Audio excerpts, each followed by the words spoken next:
টানা কয়েক বছর ধরে ডেঙ্গু আতঙ্ক জেঁকে বসেছে। গত বছর জুলাইয়ে মহামারী পর্যায়ে পৌঁছায় ডেঙ্গু।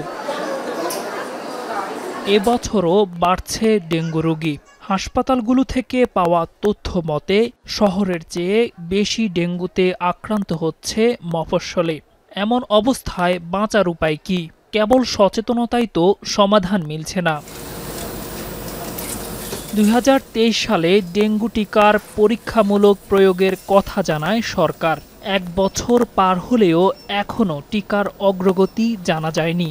ওই বছর ডেঙ্গু প্রতিরোধী টিকা TV005 তৈরিতে যুক্তরাষ্ট্রের national institute of health, university of Vermont ও জন পলকিন্স ইউনিভার্সিটির সঙ্গে কাজ করছে আন্তর্জাতিক উদরাময় গবেষণা কেন্দ্র ICDDRB। গত বছর এই টিকার দ্বিতীয় ধাপের পরীক্ষামূলক প্রয়োগ হয় বাংলাদেশে। প্রয়োগে এ টিকার ইতিবাচক ফলাফলও মেলে। ডেঙ্গি আপনার ডিজিজটা হয় আপনার 4টা স্টেনের উপরে: dengue virus 1, dengue virus 2, dengue virus 3 এবং ডেঙ্গি ভাইরাস 4। এই ভ্যাকসিনের ভিতরে 4টা কম্পোনেন্টই আছে এবং এই 4টা কম্পোনেন্টের এগেনস্টেই আর কি আমরা দেখছি বাংলাদেশ পপুলেশনে যে অ্যান্টিবডি রেসপন্স ভালো হয়, এবং ভালো হয় অ্যাডাল্টের ক্ষেত্রে খুবই ভালো হয়, চিলড্রেনদের ক্ষেত্রে অ্যাডাল্টের তুলনায় একটু কম রেসপন্স পাওয়া গিয়েছে।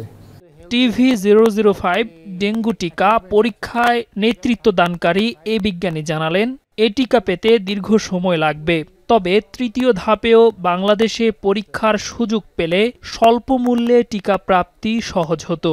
সিঙ্গেল ডোজ ভ্যাকসিন, এবং এই ভ্যাকসিনটা যেহেতু আর কি NIH আর কি তাদের যে সমস্ত যেগুলো এন্ডেমিক কান্ট্রি ওদের ভ্যাকসিন কোম্পানিকে তারা লাইসেন্স দিচ্ছে এবং তারা প্রডিউস করতে পারবে, এবং এটা প্রোডাকশানে গেলে পারে তাহলে আর কি একটা অ্যাফোর্ডেবল প্রাইসের ভিতরে আমাদের দেশে মধ্যবিত্ত এবং বা নিম্ন মধ্যবিত্ত গরিব মানুষও এটা আর কি ব্যবহার করতে পারতো আর কি।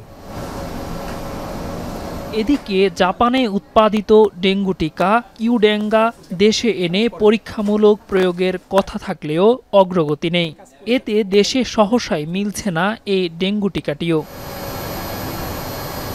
এ অবস্থায় শুধুমাত্র টিকার উপর ভরসা না করে এডিস নিয়ন্ত্রণ ও নিধনে প্রযুক্তি ও বিজ্ঞানসম্মত উদ্যোগের কথা বললেন এ গবেষক। মশাকে যদি আমরা এমনভাবে মডিফাই করতে পারি যে মশা আর জীবাণু বহন করবে না, যেমন হয়তোবা দেখা গেল এডিস মশা থাকবে কিন্তু তার মধ্যে ডেঙ্গি থাকবে না, সেজন্য ভালো মশাকে মানে খারাপ মশাকে ভালো মশা করার পদ্ধতি আছে, যেমন উলবাকি একটা ব্যাকটেরিয়া যেটা মশার মধ্যে যদি ঢুকানো হয় তাহলে সেটা মশার এক প্রজন্ম থেকে অন্য প্রজন্মতে চলে যাবে, মা থেকে বাচ্চাতে চলে যাবে, কিন্তু ওটা যখন থাকবে তখন মশার শরীরের মধ্যে এডিস বা মানে ডেঙ্গি বা জিকা বা চিকুনগুনিয়া এইসব জীবাণুগুলো থাকবে না। চলতি বছর প্রথম 6 মাসে ঢাকার বাইরে ডেঙ্গু আক্রান্ত হয়েছেন 65% মানুষ। গত বছর একই সময়ে যা ঢাকার বাইরে ছিল 23.50%। 2022 সালে যা ছিল মাত্র 12.40%। অর্থাৎ ঢাকার বাইরে রোগী বেড়েছে প্রায় 3 গুণ। এমন অবস্থায় একটি কার্যকরী ডেঙ্গু টিকা একই সঙ্গে জনসচেতনতার উপর গুরুত্ব আরোপ করছেন বিশেষজ্ঞরা। দেলোয়ার দোলন, এখন, ঢাকা।